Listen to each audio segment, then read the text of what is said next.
Grace and peace to you this Friday morning from Mount Calvary Lutheran Church in Warner Robins, Georgia. What's your favorite thing to talk about?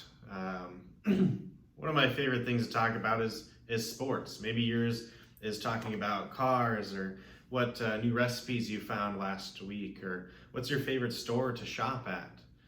Usually we might talk about our hobbies, and when we talk about these things, it's a little easier than other things to talk about because we enjoy them. We desire to talk about them, and we desire to learn more about them.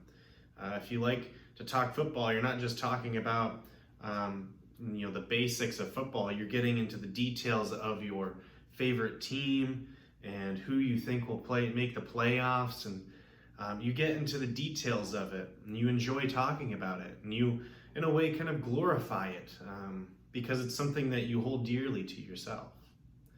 Something I wanted to bring up with you today is a passage from Hebrews chapter 13, verse 15. It says, "Through him, then, let us continually offer up a sacrifice of praise to God, that is, the fruit of lips that acknowledge his name." Let us continually offer a sacrifice to our God. That is the fruit of the lips, to acknowledge the name of our God, to acknowledge Christ.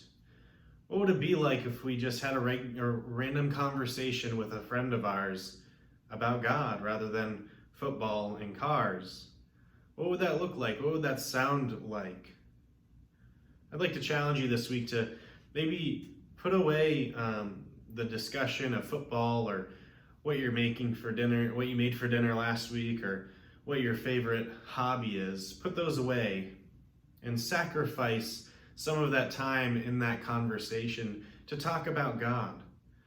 Maybe it's someone who's never really gotten into Christianity at all, doesn't really know too much about it. And it could be just simply telling them that Jesus loves them, that he died on a cross for them and for their sins so that they can be saved.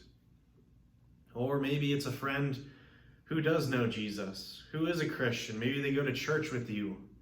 Maybe that conversation sounds a little bit more detailed, like we discussed, because you both have something in common. You're both Christians. And so let's get into a conversation of what Christianity means and what Christ means to you in your life, and how your relationship and what it looks like. So I'd like to challenge you to make that sacrifice in this week. When you have a conversation with a friend, maybe sacrifice a little bit of time in that conversation to talk about Jesus and what he's done for you in your life.